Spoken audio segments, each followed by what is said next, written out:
मऊगंज जिले के नईगढ़ी में एक दिल दहला देने वाली घटना हुई है, जहां प्रेम प्रसंग की कीमत एक किशोरी को अपनी जान देकर चुकानी पड़ी। यह घटना उस वक्त सामने आई जब नईगढ़ी थाना क्षेत्र में हरदिया 1054 में लोगों को मानव कंकाल दिखाई दिया। स्थानीय लोगों के द्वारा पुलिस को सूचना दी गई। मौके पर पुलिस और एफएसएल टीम जहां पर देखा कि खेत के किनारे बनी एक नाली में मिट्टी के नीचे एक कंकाल दबा हुआ है। जब इसकी पड़ताल की गई तो पाया गया कि यह कंकाल 12 और 13 मई की दरमियानी रात लापता हुई 16 वर्षीय किशोरी कंचन का है। इसके बाद पुलिस ने थाने में अपराध कायम करते हुए विवेचना शुरू कर दी। मामला को गंभीरता से लेते हुए मऊगंज पुलिस ने 24 घंटे के भीतर ही इस अंधी हत्या का खुलासा कर दिया। मऊगंज पुलिस अधीक्षक वीरेंद्र जैन के निर्देश में नईगढ़ी थाना प्रभारी एसके द्विवेदी एवं पुलिस टीम के द्वारा जब पूरे मामले की जांच की गई तो पाया गया कि किशोरी की हत्या करने वाला कोई और नहीं बल्कि मृतका के चाची का भाई है। पुलिस ने मुकेश साकेत को गिरफ्तार कर उससे पूछना शुरू की तो आरोपी द्वारा बताया गया कि कंचन और उसके बीच 2 वर्ष से प्रेम संबंध थे। आरोपी द्वारा कंचन को उसके घर के समीप मिलने के लिए बुलाया, लेकिन मृतका द्वारा आरोपी से भागकर शादी करने और मुंबई ले जाने के बाद कहकर दबाव बनाने लगे, पर आरोपी के द्वारा शादी करने से साफ तौर पर इनकार कर दिया गया। इसके बाद मृतका शोर मचाने लगी और आक्रोश में आकर आरोपी ने गला दबाकर कंचन की हत्या कर दी और उसके शव को मिट्टी में छिपा दिया। इस दौरान आरोपी उसका मोबाइल भी लेकर वहां से भाग निकला। बड़ी सफलता मिली है।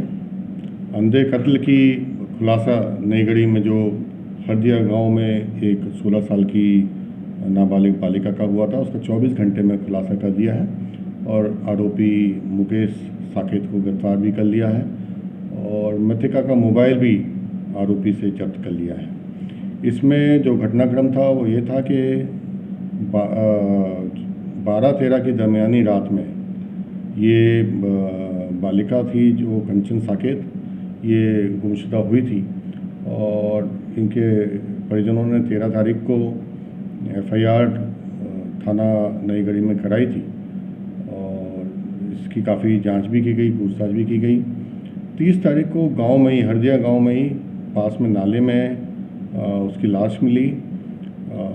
तब परिजनों ने बताया कि इनको संदेह है कि जो मृतका की चाची का भाई मुकेश साकेत, जो कि बरोखर थाना गढ़ का रहने वाला था, उस पर शंका जाहिर की।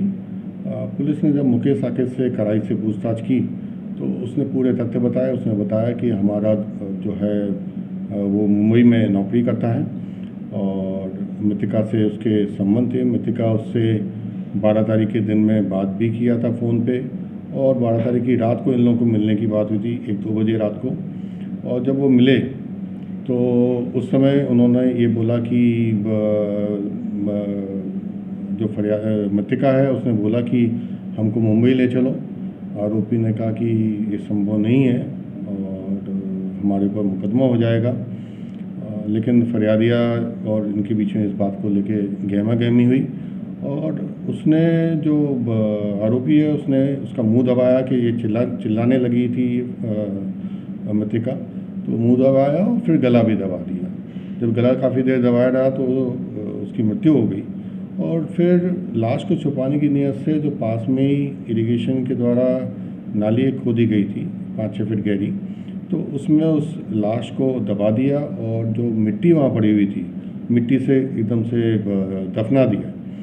फिर जो है 30 तारीख को जब लाश जानवरों ने निकाली, उसकी हड्डियाँ वगैरह मिली हैं, तब फिर वो परिजनों ने फिर बताया कि ये जो है उसी की लाश है, कंचन की लाश है और घर के बिल्कुल पास में मिली है।